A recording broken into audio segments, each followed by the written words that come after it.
Funding for the production of Folks is made possible in part by a grant from Union National Life Insurance, serving Louisiana and the South since 1926. A family-managed corporation providing whole life insurance. Straight ahead on Folks, meet Stanley Scott, a former White House staffer who is in the beer business now. He'll share some of his secrets for success. We'll also meet the dynamic couple from the Nathan Group, a public relations firm that specializes in increasing political candidates' awareness in minority communities. There's also music from French West Africa, all on today's edition of Folks.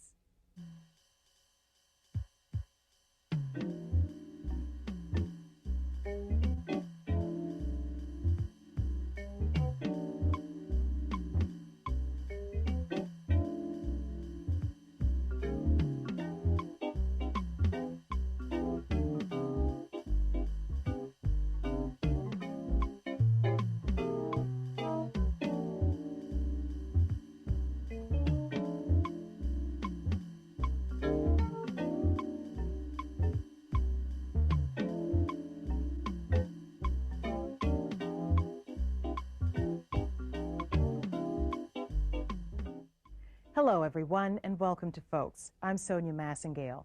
Today's program is full of fascinating people, all who are making major contributions to our state. Even during these tough economic times, it's inspiring to find that there are people who believe enough in Louisiana to invest in its future. Our lead story introduces us to Stanley Scott, who has worked as a journalist, a White House staffer under Presidents Nixon and Ford, and he was a high-ranking executive in one of the nation's leading tobacco companies. He now works for himself and is finding it a very enjoyable proposition. In the wee hours of the morning, when most folks are just turning over in their beds for one last round of dreams, the folks at Crescent Distributing in Harahan, Louisiana are already at work, loading up the beer trucks for the first deliveries of the day. Crescent is one of the largest Miller beer distributors in the country. Stanley Scott, the new owner and chief executive officer of Crescent, is often there at dawn with his employees, seeing to it that the trucks roll out smoothly on their way to serve the New Orleans, Jefferson, and Plaquemine parish areas. Hands-on management is something that Scott knows all about. After 2 tours of duty in the White House under Presidents Nixon and Ford and a prestigious career at the Philip Morris Company, he knows about managing people. But why a beer distributorship? Well, the decision was something that evolved. I majored in journalism in college, the University of Kansas and Lincoln University in Missouri. My family was in the newspaper business in Atlanta. They're still in that business more than 60 years. And I've always felt, and I was always taught, that it's not enough to be successful as an individual. We have to reach out and try to give something back to the community. But in addition to that, we discussed capitalism, the capitalistic system under which we live here in America, in the family, around the family table. We discussed it when we were riding those streetcars in Atlanta, conjugating verbs at night after we put the newspaper to bed. My grandmother, the matriarch of the family, after my grandfather passed, and was really the person who instilled in us the need to get involved more than just owning a job. And the theory went something like this. We live in a capitalistic system. We have consumers and producers, and we do not yet, at this point, produce very much as a people, and I'm referring to black people. And to really be an integral part of this society, we need more people who are entrepreneurs.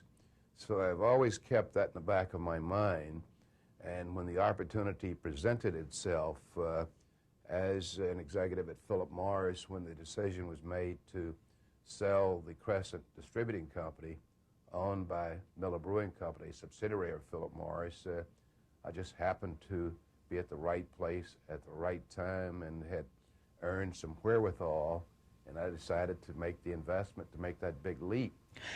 The beer industry may be a new area for Scott and a bit of a risk, but Scott believes in taking intelligent risks. Here he explains. Well, I think that one of the essentials in being successful in business is to not just look back and take pride in what has been successful, and what has gotten that business leader or those persons to where they are, but have the vision to look ahead and, if necessary, to seek out all the information available, all of the knowledge at hand, and then make some hard decisions. And sometimes that requires risk-taking. The intelligent part of it, I believe, is when one gathers all the information available before making that decision. The parent company for Miller Beer is Philip Morris, a leader in the tobacco industry as well. With the trends in health consciousness, people are certainly smoking less. Is the health trend affecting the beer business as well? I think it impacts the alcohol malt beverage business in that in our country we have ebbs and flows, peaks and valleys, if you will. And there's no doubt over the past 10 years there's been a move in certain elements of our society, dieting, the environment, everybody wants to be slim and skinny, jogging, all those good things. But the fact is, and history has proven this, you never leave this world alive. And there's a degree of risk in getting up every morning. And I think it depends on your perspective on what you feel and how you're impacted by these ebbs and flows. My philosophy is try to drive down the middle of the road. How does Scott plan to keep people buying Miller Beer?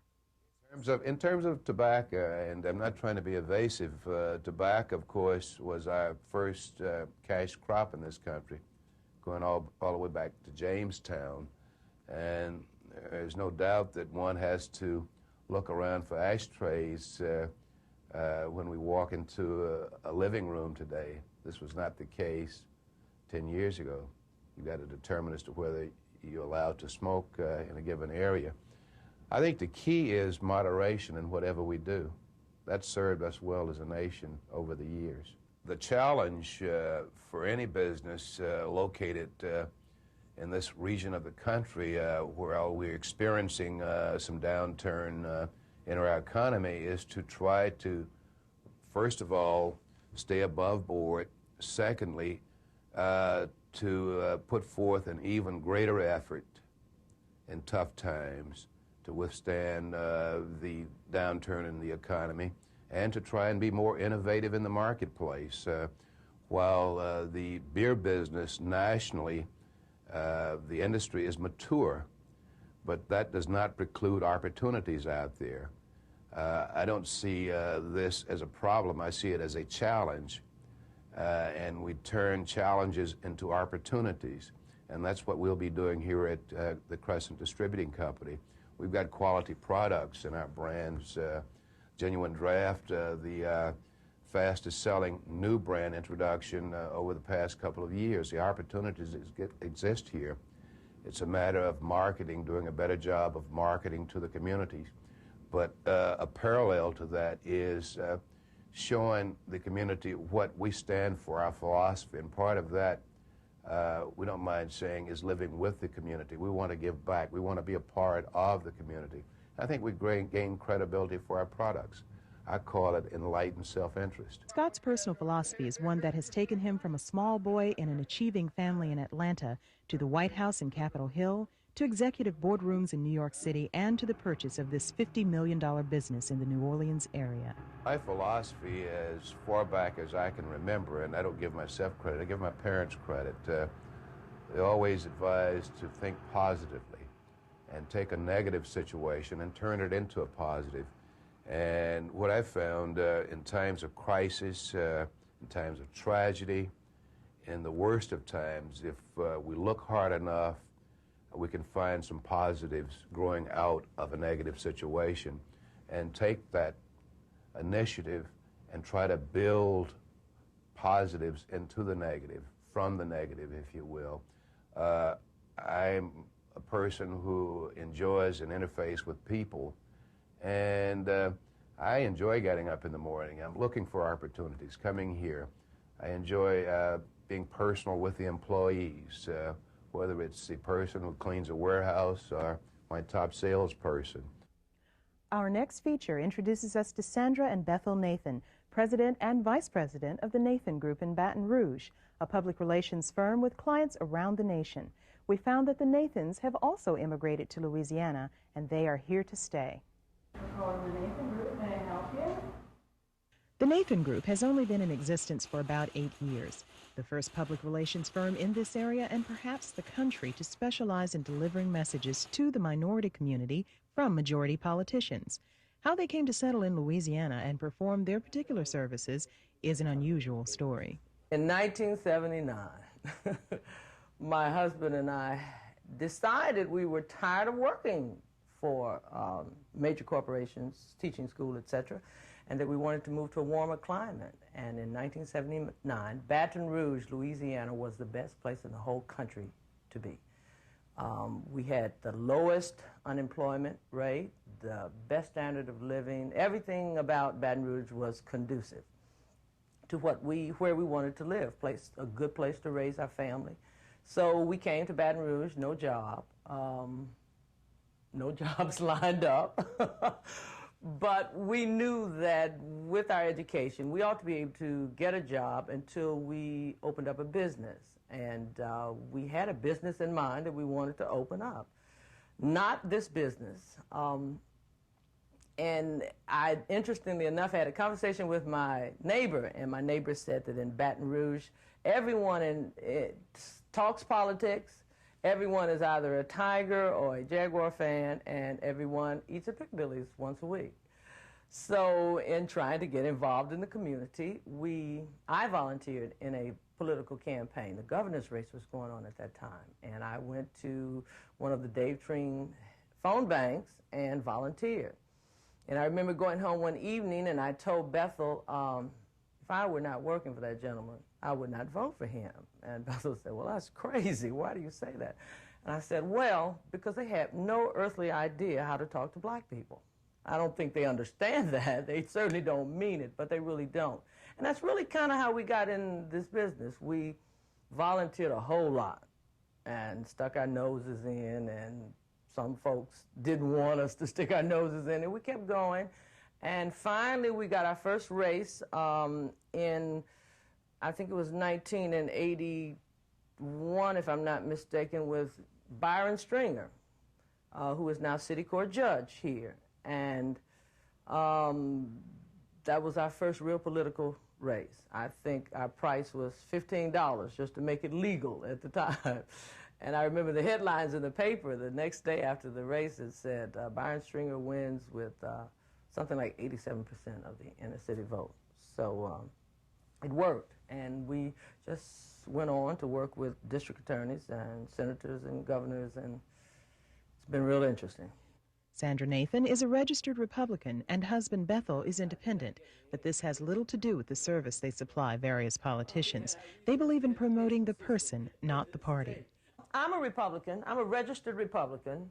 Bethel is an independent. We don't, people ask me all the time, or tell me all the time, you know, you work for all those Republicans. Well, they pay. Simple as that. And this is a business. But I have found, though, and this is very important, I have found, though, that they have or are willing to pay a professional's fee for doing a professional job for them. And more liberal candidates generally are not. So it isn't so much that we go looking for Republicans. Republicans in 1988 need our help.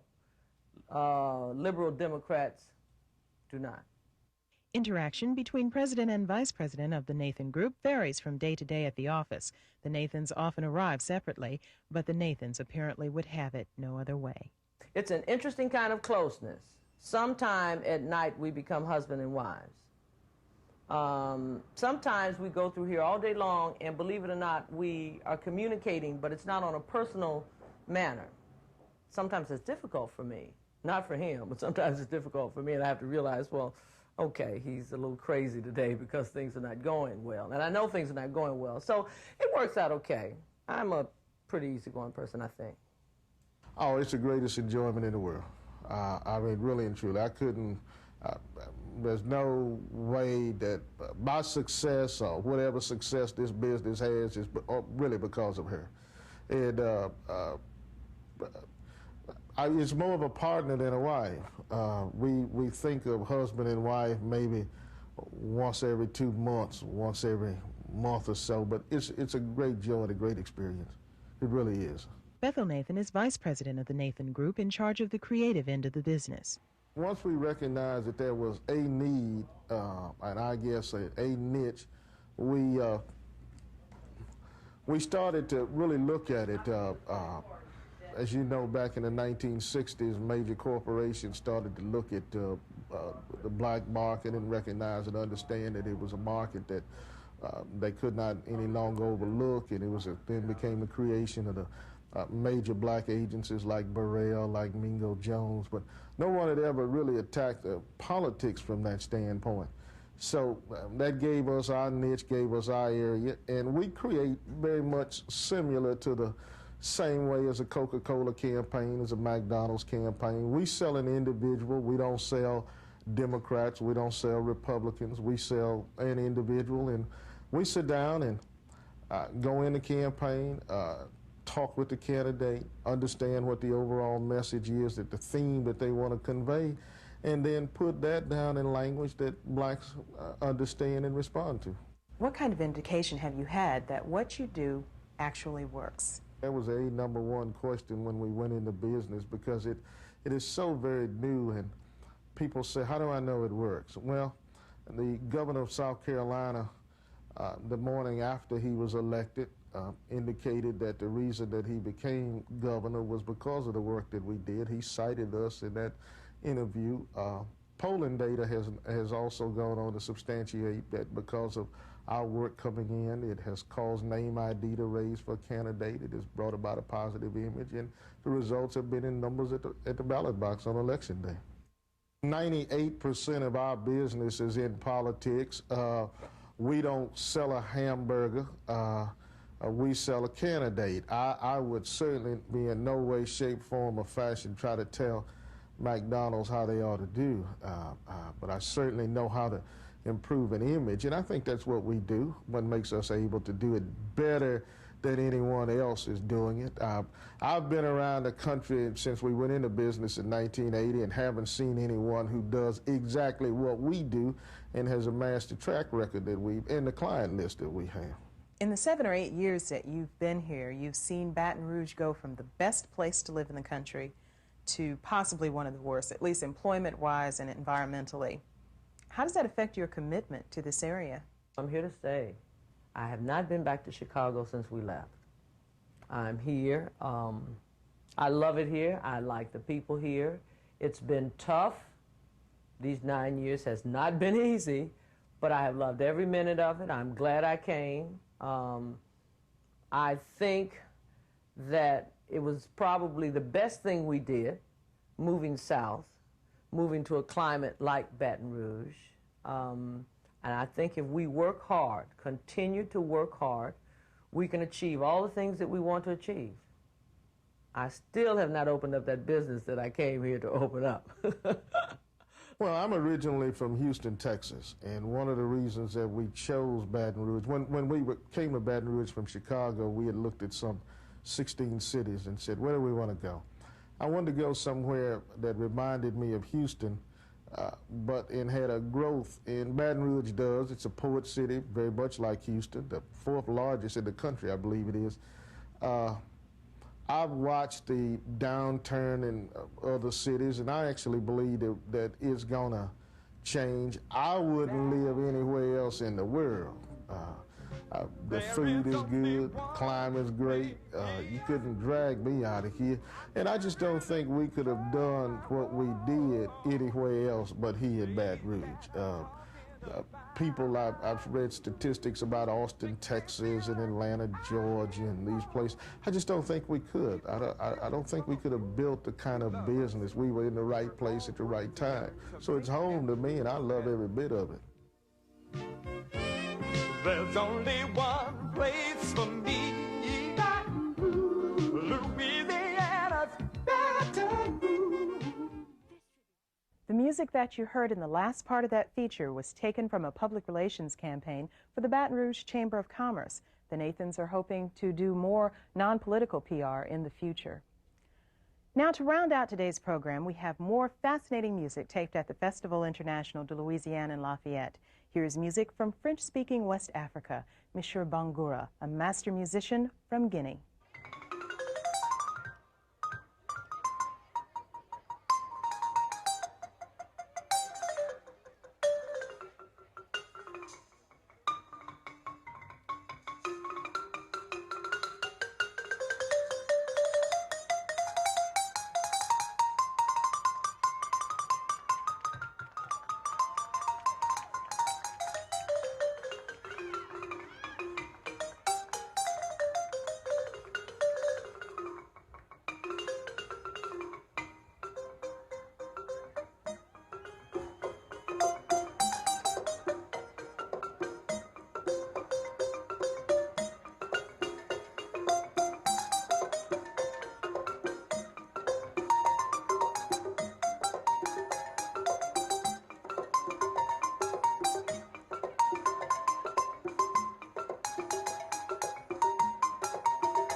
Well, that's it for today's program. Be sure to join us next week for another edition of Folks. Bye-bye.